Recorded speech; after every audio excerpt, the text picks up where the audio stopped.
大家好，我叫雷鋒，今日想同大家分享嘅題目就係糖尿病人嘅飲食方法。喺呢度，我會講下一啲大家都比較常問嘅問題。未開始講之前，請大家幫忙點讚同撳埋免費訂閱嘅鐘仔，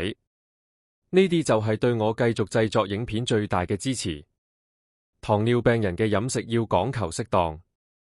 分配日常正餐、湯水、水果及小食中嘅糖質，又稱碳水化合物嘅取量。糖質攝取量會影響血糖嘅水平，如能適當分配一天嘅糖質攝取量，就可有效地控制血糖水平。糖質除了見於砂糖與蜜糖外，亦見於穀物類、根莖類蔬菜同乾豆嘅澱粉質、水果嘅果糖和牛奶嘅乳糖。糖尿病患者應遵從以下嘅飲食原則，依照健康飲食金字塔嘅建議比例去進食，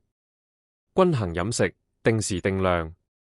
要以少食多餐為原則，有助穩定血糖，避免在同一餐中吃得過飽或過少。如有需要，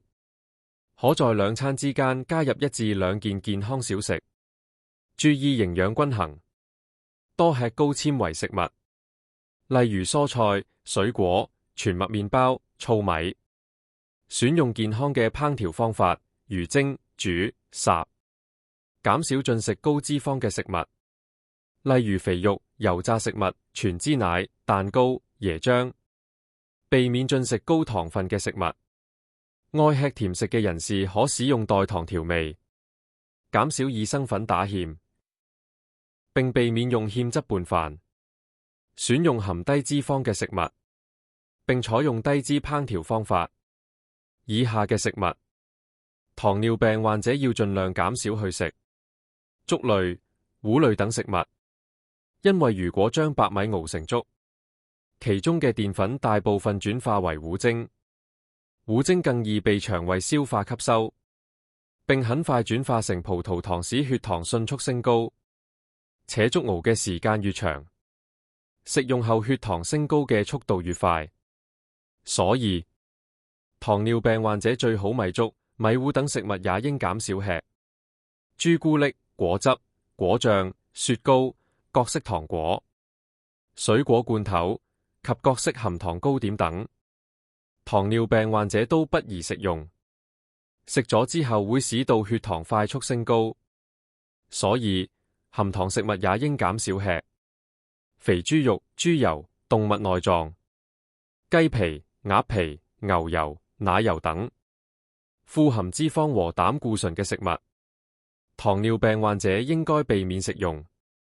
太鹹嘅食物也會導致糖尿病嘅，甚至增加患糖尿病嘅機率。食取過量嘅鹽會抑制胰島素嘅分泌，這樣會導致胰島素發揮唔到作用，也會使到血糖升高。紅肉是糖尿病要小心食嘅食物之一。食大量嘅紅肉會增加患第2型糖尿病嘅風險。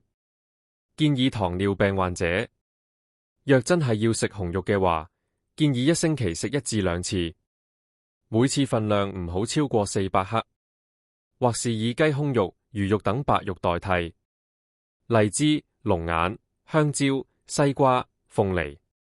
等都算是高糖水果，糖尿病患者建議避免。呢啲水果會令血糖快速升高，建議選擇升糖指數較低嘅水果，例如蘋果、橙、梨子。酒精飲品會損害肝臟嘅功能，使其無法正常運作去調節血糖水平，使到血糖難以維持穩定。所以建議減少飲用，以免引起血糖失控嘅風險。好多人認為糖尿病人嘅飲食與正常人嘅飲食截然不同，或將之錯誤理解為完全冇味道，而痛苦嘅戒口或節食。事實上，糖尿病人嘅飲食係一種健康嘅飲食習慣，而且美味無窮，充滿變化。只要能夠掌握竅門，無論患病與否，大家都可以輕鬆地配合個人嘅生活習慣、工作及社交生活嘅需要來安排飲食。糖尿病人早餐建議：吞拿魚低脂芝士麥包三文治、全麥穀麥片低糖配脫脂奶、番茄肉絲湯通粉、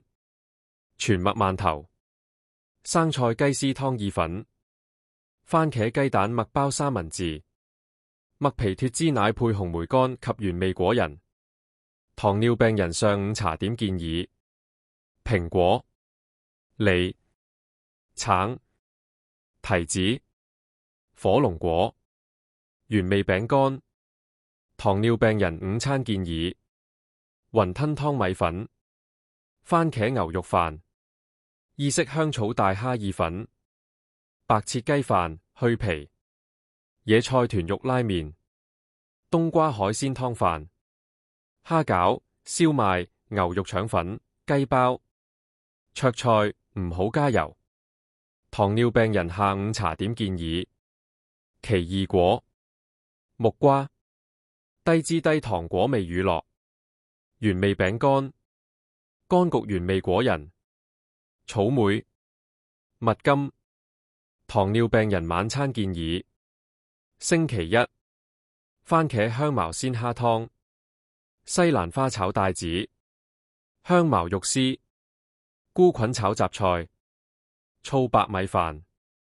以一家4個人嘅份量設計。星期二，雜菜雞湯、蘑菇焗雞、翡翠蝦餅、肉鬆香葉炒四季豆、紅白米飯。星期三，雪耳雞湯、4梳炆豬肉、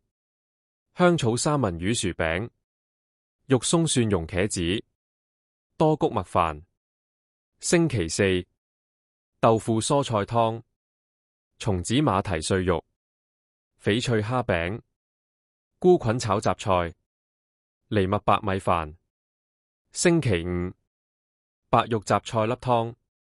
蘑菇粟米魚柳、香茅蒜片焗雞、肉鬆香葉炒四季豆、醋白米飯。星期六，雜菜雞湯、彩蔬拌魚柳、果香肉丁、肉鬆蒜蓉茄子、紅白米飯。星期日，番茄香茅鮮蝦湯、田園生菜包、煎釀燈籠椒、菇菌炒雜菜、多穀麥飯。我今日嘅分享就講到呢度，多謝大家嘅收睇，拜拜。